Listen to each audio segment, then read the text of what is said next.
game week. So people could have been messing around with their teams, all through the rest of the season. So people could have had that advantage. So I don't see how they could not give everyone else unlimited transfers. A bit like a pre-season, you can change your team unlimited amount of times. I'm sure, the prices will probably all be locked in because they're not going to know who's fit and who's going to be in form. It's going to be like starting the season again. So I think they have to, right? Surely they give everyone a bit of leeway in terms of selecting the team. Have you tried to change your team now? Have you had a look to see whether you can actually do anything? Yeah, because the season's officially, in terms of game week 38 is over. It's just that you can't go in and you can't even, put any subs in or anything like that right now. So it's locked everything up. It's basically saying all your chips, so your bench boost, your free hit, triple captain. That all says unavailable. But they did put a statement out this week actually saying that we're watching the situation, and they said if you did have chips left to play, we will reinstate those. So they're obviously thinking about this already, and it does say in free transfers right now it says unlimited. So maybe that is a sign that that's what they'll do if and when it comes back.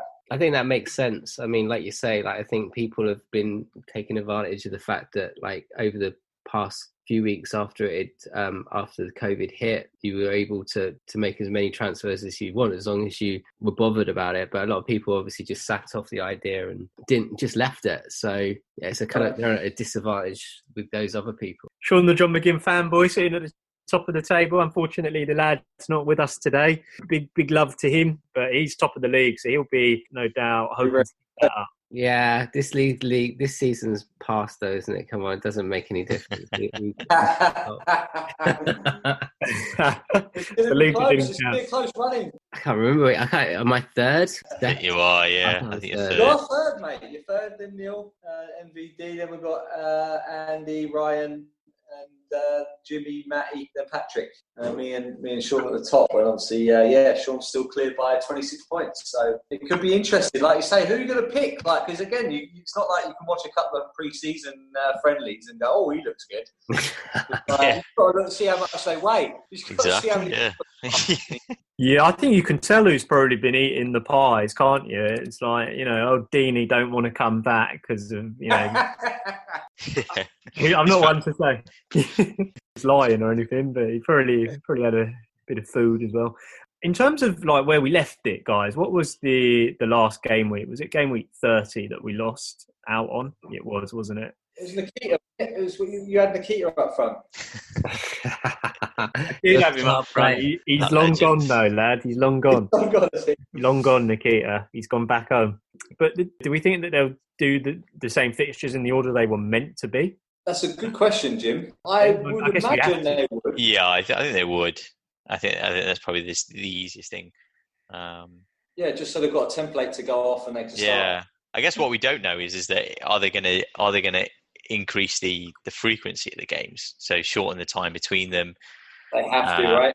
Because logistics wise, they don't have to.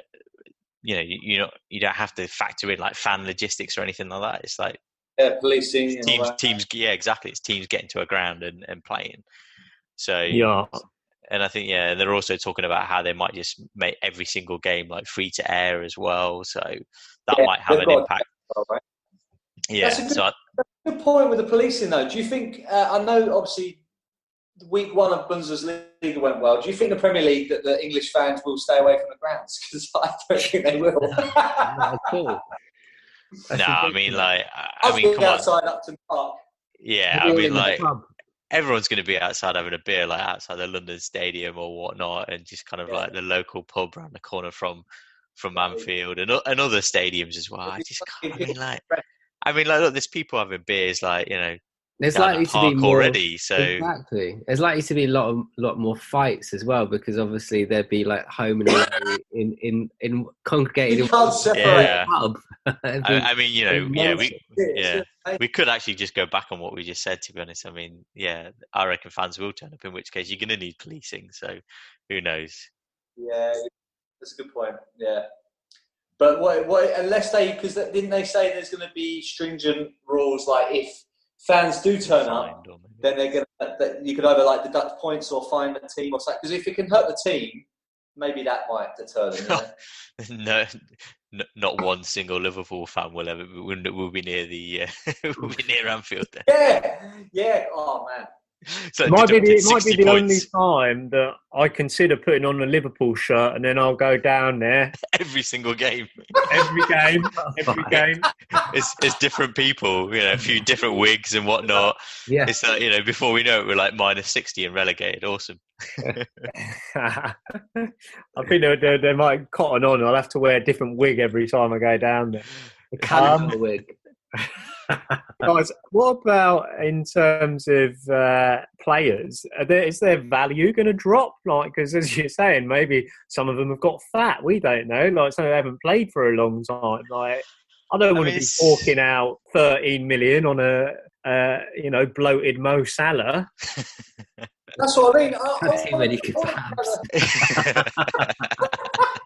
And I'm guessing Mariappa's value is going to have gone down, hasn't it? Yeah.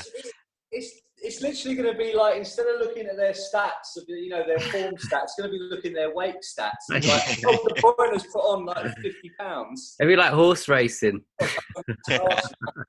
To be honest, they could probably only do one or two things, really. They either kind of just keep the price as it was at the end of game week 29, which was the last game week, or what they could potentially do is just kind of go back to the price at the start of the season, which can be unfair or fair, because you're going to either lose value or you're going to gain value on certain players.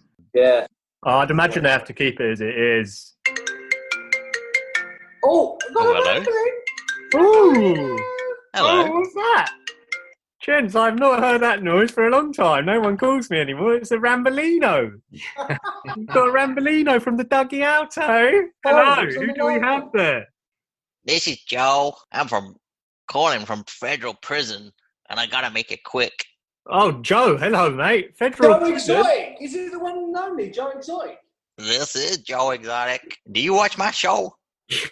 I just want to say something before I do. That bitch, Carol Baskin. She put me in here. Get me out.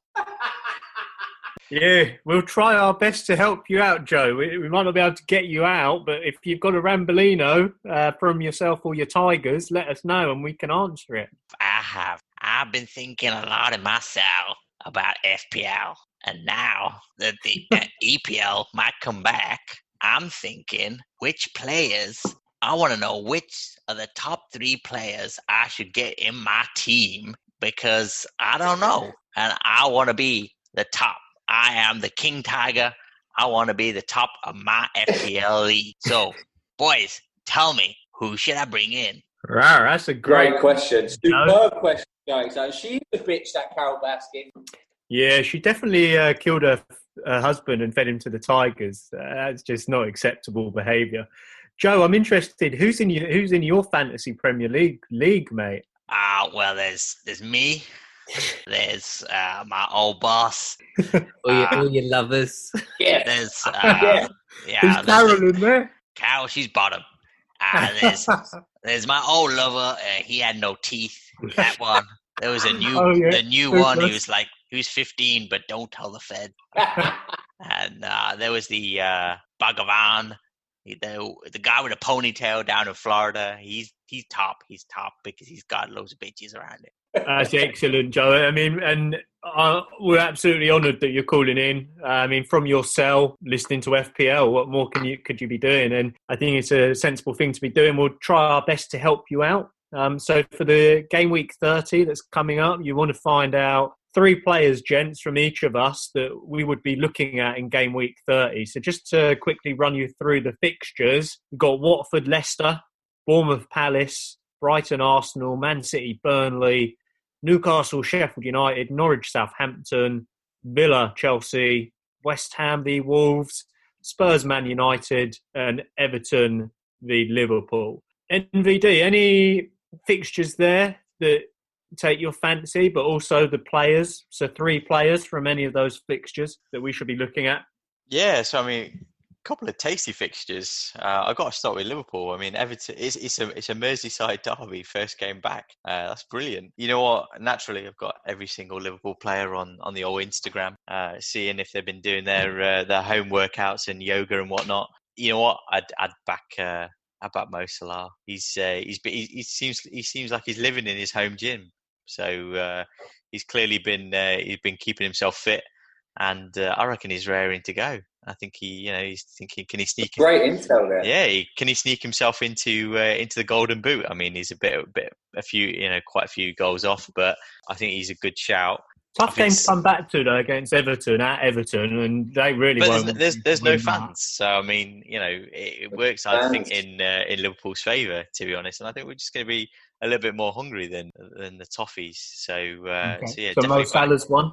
Definitely back Mo Salah. I think Spurs United equally a good fixture. Yeah. I would actually call out 2 players just singly from that single fixture. Bruno Fernandes will want to keep his great impression and mark that he made coming in the January transfer window, and old Sonny boy, he's back from military service, so he's been working out and he's been put through the ringer.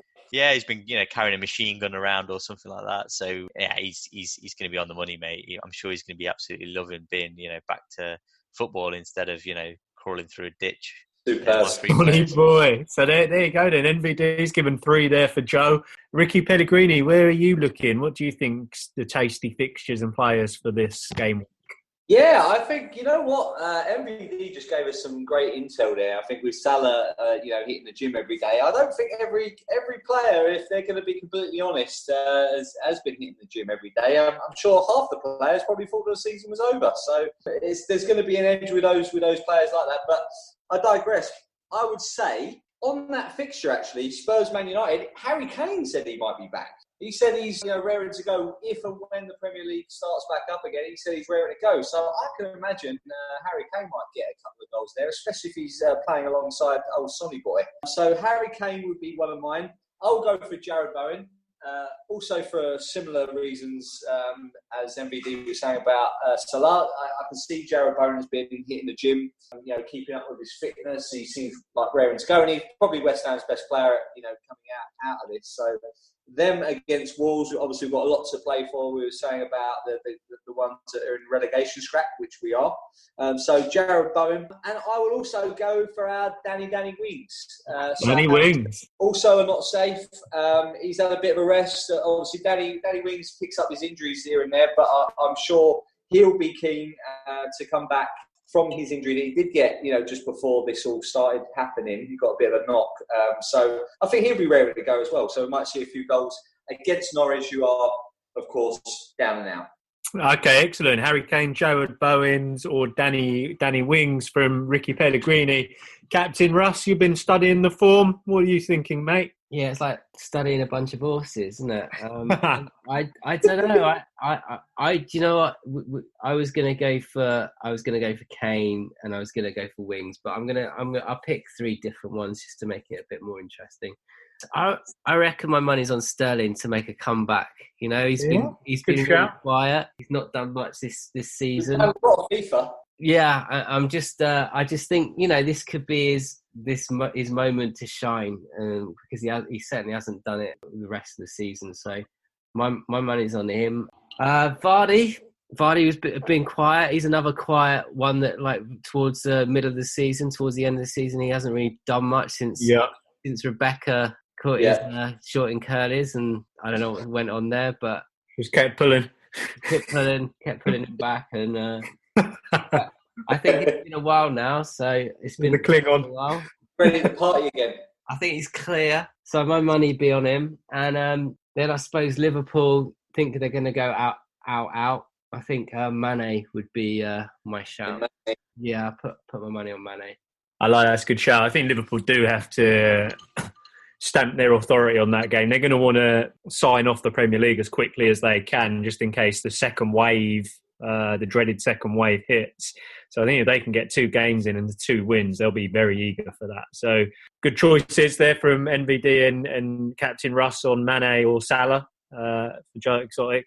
Guys, I'm going to round it out. I feel like I'm going to go back to the start of the league and the players that were doing it from the very beginning, because this is almost like the league restarting again. When I'm looking at Pookie at Norwich, I think Pookie's going to come in maybe again. Norwich are at home against Southampton, so he'd be one I would earmark for that game and say worth a punt on him. And then also for Manchester City, I think Aguero. I don't think you can write off Aguero, especially when Man City are at home against Burnley.